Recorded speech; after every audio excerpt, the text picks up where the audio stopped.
Hello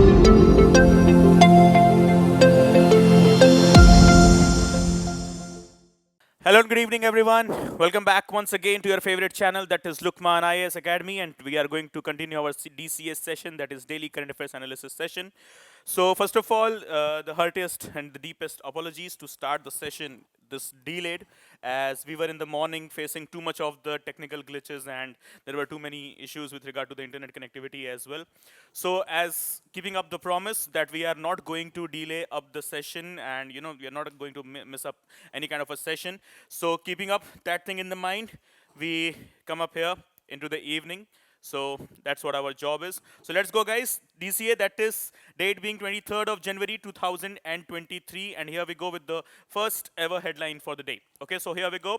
So recently Financial Services Institutions Bureau, FSIB, recommended names for the post of managing directors of Bank of Baroda and Bank of India. तो देखो, news ना managing directors के ऊपर नहीं है, ठीक है. हमें एक चीज समझ लेनी है, हमारी जो न्यूज है that is not based on managing directors. हमारी जो न्यूज है that is based on the organisation known as FSIB. Okay, so when we talk about FSIB, the news here it goes, Financial Services Institutions Bureau set up under the Department of Financial Services. Okay, तो सबसे पहला point जो हमें यहाँ पर note down कर लेना है, okay, set up under the Department of Financial Services, okay, by the central government in the year 2022, right?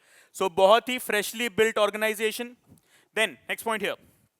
The Secretariat of the Bureau currently comprises of a secretary and 4 officers. That means secretary plus 4 officers.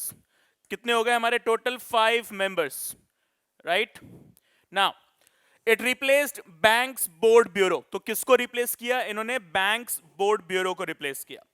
Then it aims to identify manpower capabilities and ensure proper selection of talent for senior positions at financial institutions owned by the government.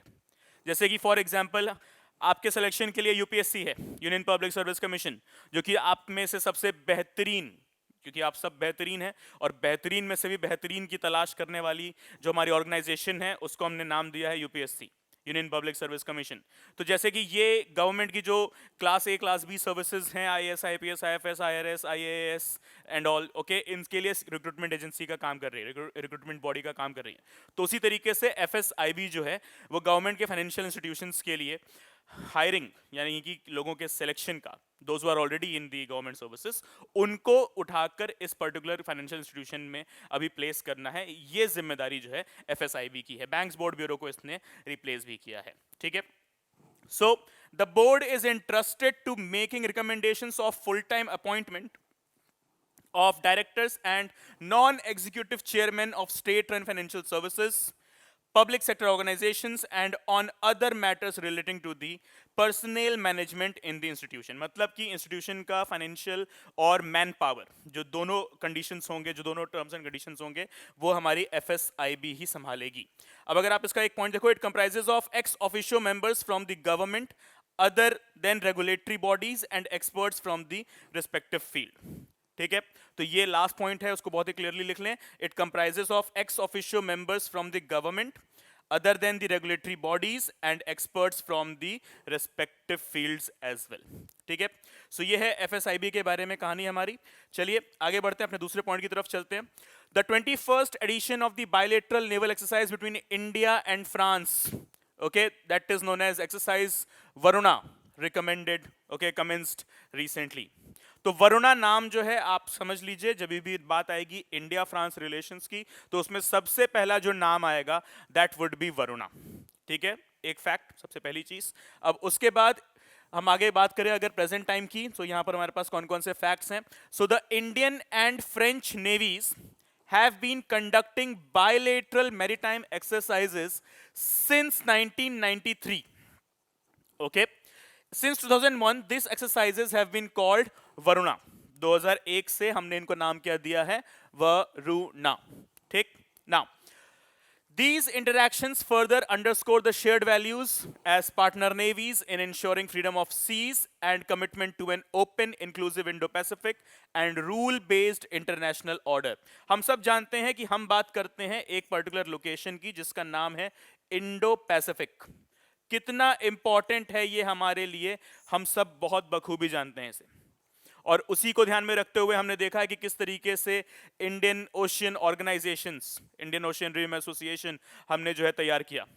उसके अलावा we have seen that majority of the countries, those who are either the superpower or even the active players of the geopolitics, they have got their Indo-Pacific policy. They have got their Indo-Pacific strategy, right? We talk about ourselves, we do have it, right? हमने अगर बात करें तो marine system की अगर हम बात लेकर चलें, हमारे मरीन या जो हमारे जो सी नेबर्स हैं उनको हम लेकर चलें, तो उनके लिए हमारी हमेशा से अलग पॉलिसी रही है आईआर के पर्सपेक्टिव से। Then you talk about Australia, you talk about China, you talk about US or any other country, may it be the superpower country or any country who is actively participating into the subject of geopolitics, it is having its own Indo-Pacific policy. Okay, so उसी को मद्देनजर रखते हुए हमने जो अपनी जो naval relations है वो हमेशा बरकरार रखी है दुनिया की हर उन कंट्रीज के साथ जिनकी स्ट्रॉन्ग नेवी में है। और उसमें सबसे पहला जो नाम आता है जैसे कि for example Russia, then apart from that we got Great Britain, and yes, France is another key component, key player in this particular naval games, right? Okay. Now the joint exercise are held either in Indian Ocean or in Mediterranean Sea. देखो venue समझ लेना बहुत important है हमारे पास। वरुणा का ये जो exercise है ये दो जगह होता है, या तो ये इंडियन ओशियन में होगा, और अगर इंडियन ओशियन में नहीं हो रहा है तो फिर ये मेडिटेरेनियन सी में हो रहा है, राइट? तो फैक्ट्स दिमाग में रखना जरूरी है। With the aim of improving Indo French coordination on capabilities like cross deck operation, replenishment at sea, mine sweeping, anti submarine warfare and information sharing. ठीक है, तो ये सारी चीजें अगर देखो तो किसी भी जो इंटरनेशनल मिलिट्री ऑपरेशंस हो रहे हैं या एक्सरसाइजेस हो रहे हैं उनके बीच में ये जो कड़ियां हैं ये कॉमन होती हैं। ओके, चलिए आगे की बात करते हैं। सो कुछ और इंफॉर्मेशन है हमारे पास अदर इंडो फ्रेंच जो जॉइंट एक्सरसाइजेस हैं उनका नाम अगर हम लेकर चलें, so like for example desert knight 21, okay, and Garuda that is the air exercise, then we got the Shakti that is known as the army exercise.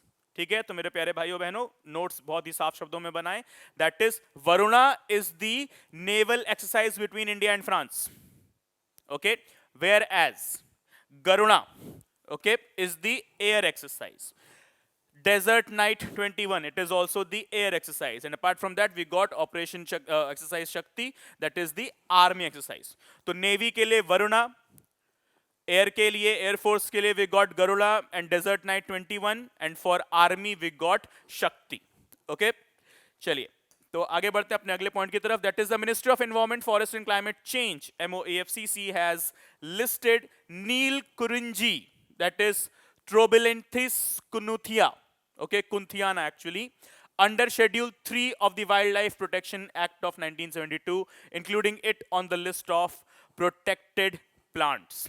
Okay, अभी देखो MOAFCC ने रखा है, ठीक है, वाइल्ड लाइफ प्रोटेक्शन एक्ट 1972 के अंदर रखा है, ठीक है, लेकिन रखा किसे और उसका नाम क्या है? तो देखें नाम नील कुरिंजी, साइंटिफिक नेम अगर हम बात करें फिर से one again tongue twister it is, एक तो पता नहीं मेरे को समझ में नहीं आता इन लोगों को नॉर्मल नाम रखने में क्या तकलीफ होती है।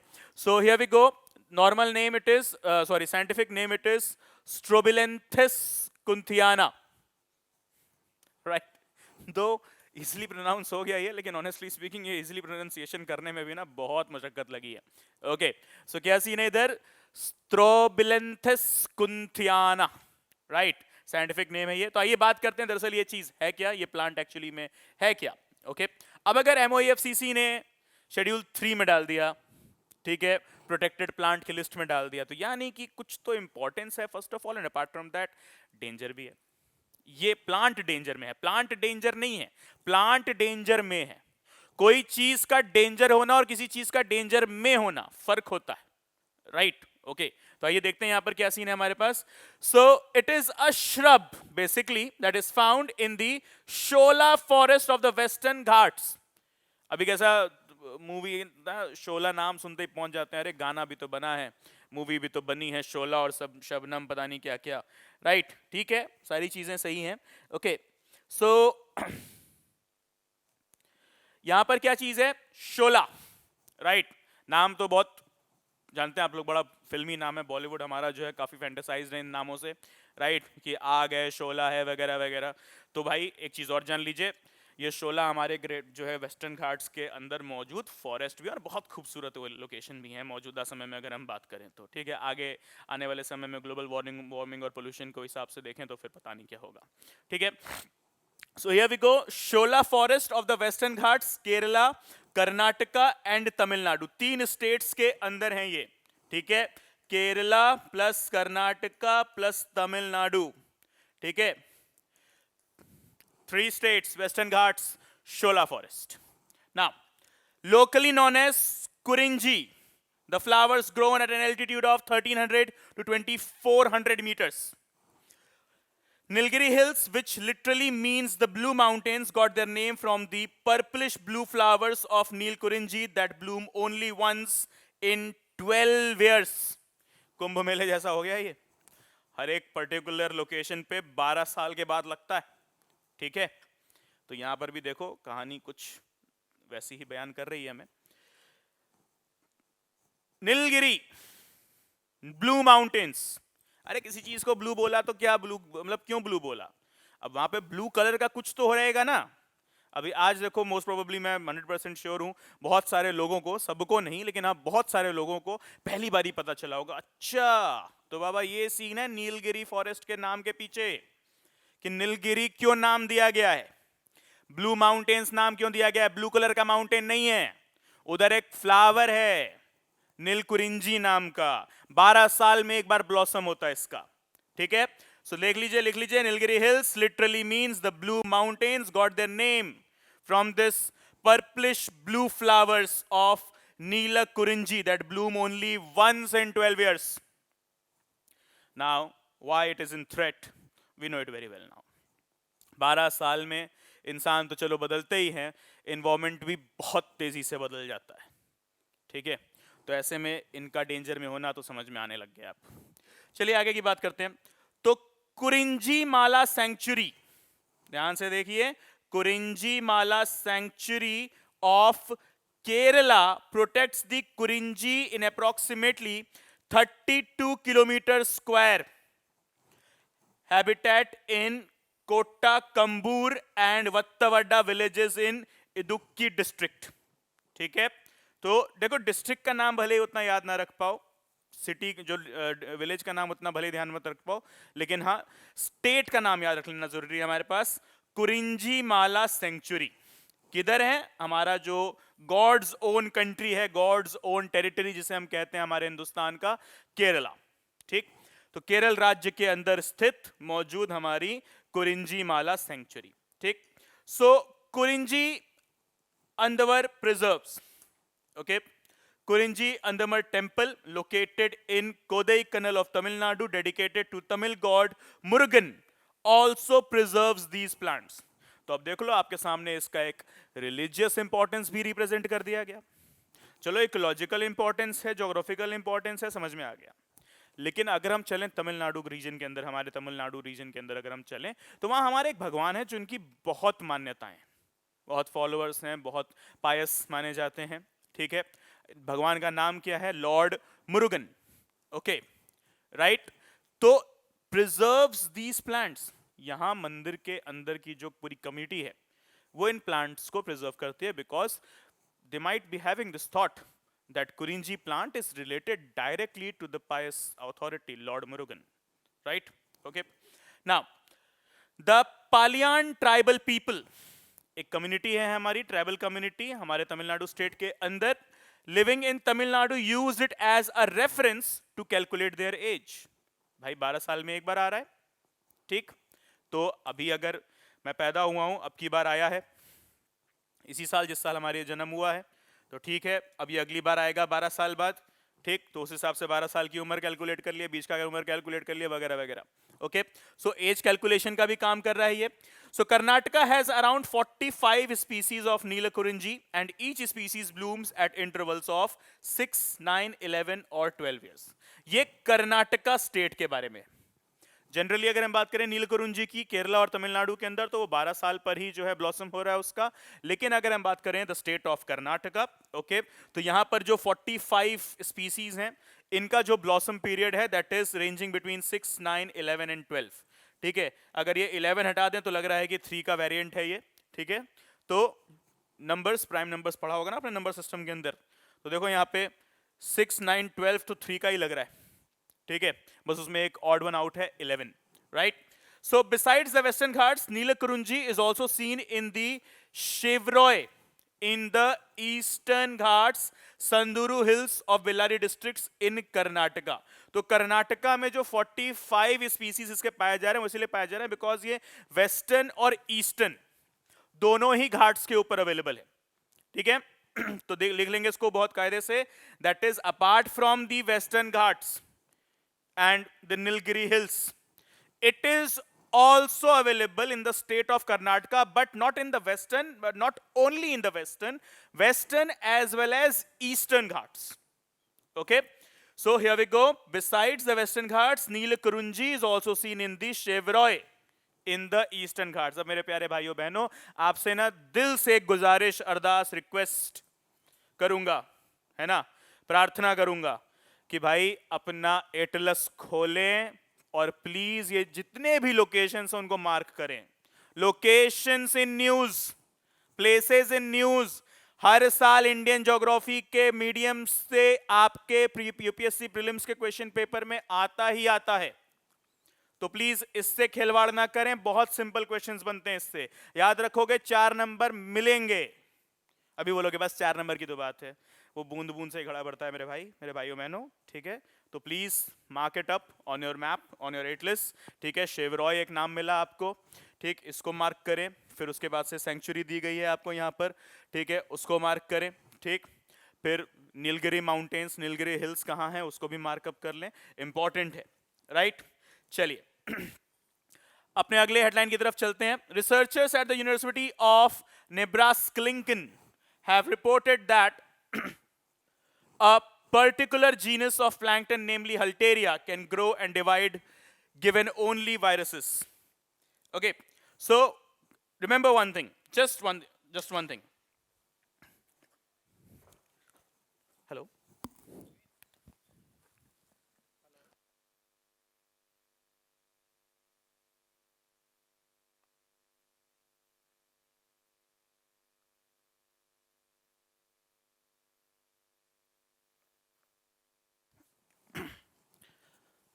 Okay. Right? So क्या है? Researchers at the University of Nebraska-Lincoln have reported that a particular genus of plankton, namely Halteria, can grow and divide given only viruses to eat. Right? चलिए आइए देखते हैं पूरी दास्तान क्या है इस पर्टिकुलर इवेंट की, टॉपिक की। So Halteria, a microscopic ciliates, that is a single-celled organism with minuscule hairs that populate freshwater worldwide, can thrive wholly on a virus-only diet or virovory. Like आपको याद होगा आज से लगभग कुछ 2 हफ्ते पहले हमने डिस्कस किया था एक अमीबा के बारे में, which was brain eating actually.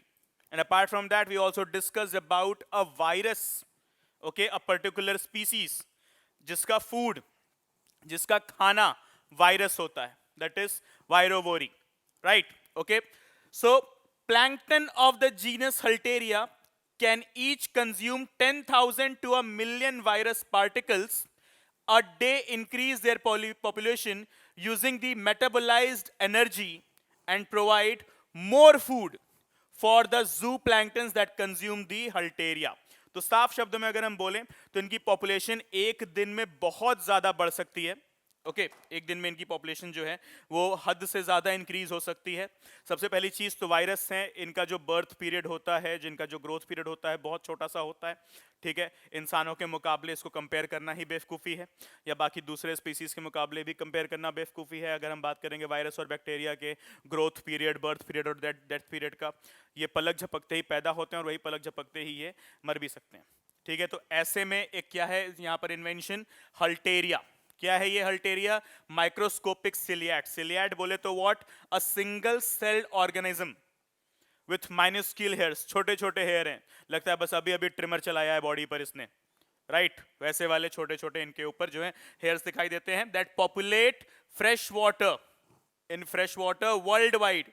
किसी एक पर्टिकुलर लोकेशन पर नहीं है, बोल दिया कि अफ्रीका में है, यूरोप में है, एंटार्क्टिका में है, ऑस्ट्रेलिया में है, नहीं, वर्ल्ड वाइड है. Right? They do populate where? They do populate world wide. ठीक है. Now next point.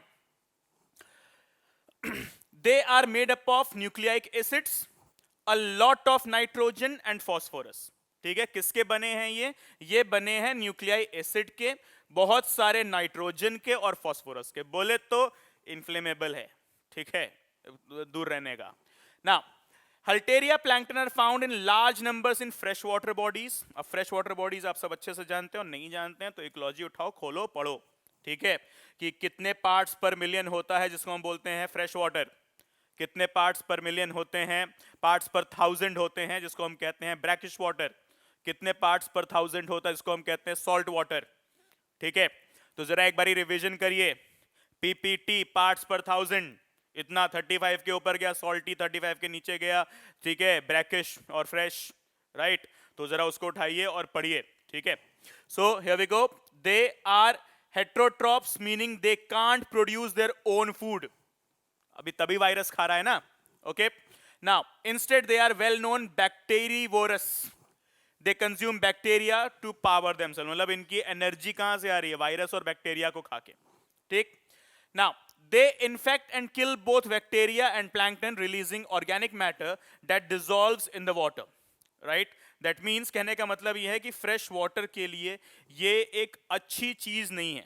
ठीक है, और हल्टेरिया जो है हमें इसे हटाना है. Okay guys, got the point? So this is all, this is it, right? Now next point. Union Ministry of State for Skill Development and Entrepreneurship and Electronics and IT facilitated over 200 tribal women who have successfully completed training under phase 3 of the Grameen Udyami scheme. अब देखो news क्या है पता है? Simple एक शब्दों में, ग्रामीण उद्यमी स्कीम. और कुछ न्यूज है ही नहीं. Right? The only news is okay, ग्रामीण उद्यमी स्कीम. तो आइए देखते हैं, बातचीत करते हैं. What do we understand by the term Gramin Udyami scheme? So it was launched to expand skill training in tribal communities for their inclusive and sustainable growth. ठीक है, तो हमारी जो ट्राइबल कम्युनिटी है हमने उनके लिए बनाया है ग्रामीण उद्यमी स्कीम.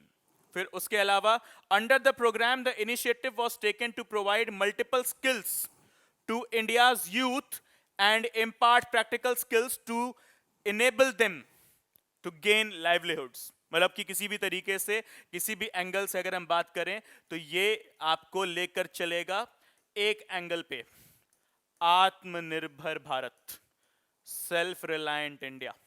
ठीक. Now it is funded by NSDC, बोले तो नेशनल स्किल डेवलपमेंट कॉर्पोरेशन. ठीक. स्टेट्स की अगर हम बात करें तो 6 स्टेट्स हैं जहां पर ट्राइबल पॉपुलेशन अच्छी खासी क्वांटिटी में है हमारे पास. So that is Maharashtra, Rajasthan, Chhattisgarh, Madhya Pradesh, Jharkhand and last but not the least Gujarat. Okay, so in 6 states के अंदर काम करा. ध्यान रखिएगा, this is not a pan India scheme. Once again I will repeat, this is not a pan India scheme. कौन सी scheme की बात कर रहे हैं हम? ग्रामीण Udyami scheme. Okay, it is working in 6 of the states only, right? So which states? Maharashtra, Rajasthan, Chhattisgarh, MP, Jharkhand and Gujarat. Okay, that's it. इतनी बातें ध्यान रखनी है आपको. So main objective क्या है? Increase in rural and local economy, enhance employment opportunities, reduce forced migration due to lack of local opportunities and conservation of natural resources. So simple शब्दों में अगर हम बोलें तो ये किन किन चीजों पर बात कर रहे हैं? Okay, that is enhancing and empowering the tribes of India. Okay, that's it. साफ शब्दों में, एकलव्य स्कूल्स हमने बनाए हैं. Why? To provide skills to our tribal community. Apart from that, we have got the National Commission for the Scheduled Tribes, Article 338, capital A. Okay, so this is all what? This is all about empowering the tribal community of the nation. Why? Because we want to consider India worldwide, into the global level, that in India, each and every community is at the par level. Each and every community is in the mainstream. Nothing is there known as the upper and the lower classes or the castes, right? And we are working restlessly, tirelessly on this. Not restlessly, sorry, but tirelessly on it, okay?